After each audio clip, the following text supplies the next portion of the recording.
to a brand new episode of Coming Distractions brought to you by the Nerdpocalypse podcast. I'm your host, Jay. I'm here with my co-host, Carrie. What's up? All right, guys, we're back. This time we're going to sit down and review the Lego Movie 2, the second part.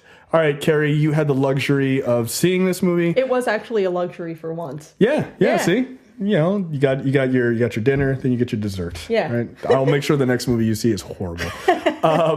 So this obviously is the second Lego movie, again, written by Phil Lord and Chris Miller, starring Christopher Pratt again and Elizabeth Banks. What did you think of this? It's super good. So going into the first one, because I reviewed the first one as well. So that's 5 years ago now, which is hard to think about. But yeah, so going into the first one, I was like, the animation looks cool.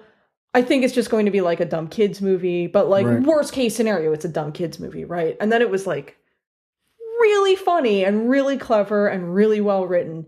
And then this next one, I was like, you know, maybe it'll be as close to being as good as the first one, because I never get my hopes up for sequels. So again, I'm going in with being like, worst case, it's just another this is a sophomore slump scenario. Possible. No, it is exactly as good as the first one. It doesn't exceed the first one. It doesn't fall short. It is like right there at the same sort of pace that the first one set for this brand of humor. I have a weird suspicion that Lord and Miller might be the best animated writers in a generation. They're really good at this. Yeah, they nail it. So. Yeah, so I mean, to go into the plot a little bit. So Emmett, the sort of everyman character from the first movie, is back. And he's still sort of the same happy-go-lucky kind of guy. And what happened at the end of the first movie was the sort of framing devices of this movie, of the Lego movie, happening in the mind of like a child is back, except now he has to share the Legos with his younger sister. So you have these like Duplo Lego invaders and whatnot. Okay, so they're like the smaller kid Legos. Yeah, the smaller kid Legos have like invaded and turned Bricksburg into a post-apocalyptic wasteland. And and so basically the sort of girly Legos, I forget what they're called. It's not Duplo, it's something else. Yeah. They're here and they've taken Batman and Benny and Lucy and Unikitty and Metalbeard away to the Sistar system. And their queen whatever a Wanabe. Okay. She intends to marry Batman, and it's up to Emmett to put a stop to that, because he's had a vision of the Armageddon.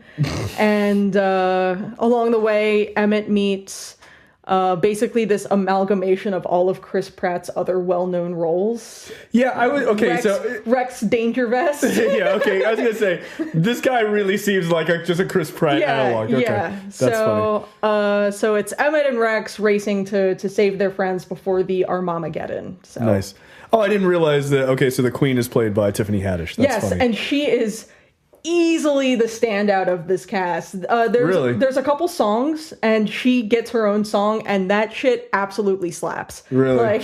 Okay. All right. So the comedy is there. Yeah. I assume that the action beats are pretty funny. It's good. Yeah. I mean, like it keeps a good pace. There's a couple twists that are like, you sort of see them coming and whatnot. Sure. You know, there's nothing wildly unexpected, especially since like we already know the framing device going in. In the first movie, the sort of revelation of what was really going on was sort of like the twist at the end. Sure. So they had to sort of come up with a new twist, and it wasn't really as good.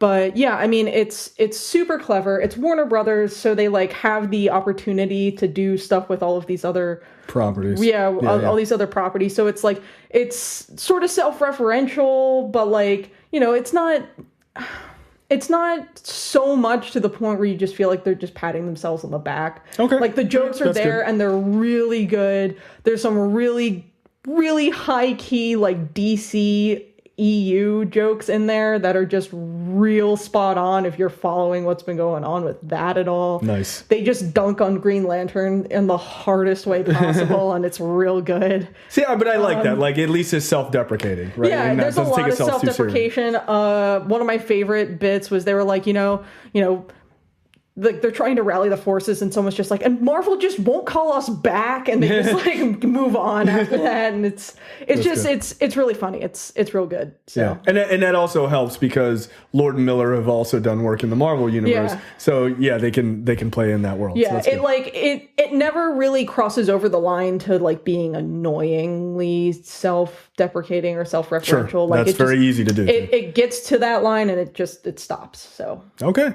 what's your score? 4. 4 out of 5. Yeah. Okay. All really right. good. Like really funny, really well animated. You definitely need to see the first one to see this one, I assume. I would say so. Yeah. Okay. So, yeah. All right. There you go. The Lego Movie 2 with the second part. These titles. And we will see you guys next time. Thanks. Bye. You're watching the Nerdpocalypse YouTube channel. Make sure you click that button to subscribe and check out our weekly podcast where we talk about movie, TV, news, tech, and weird stories from around the internet.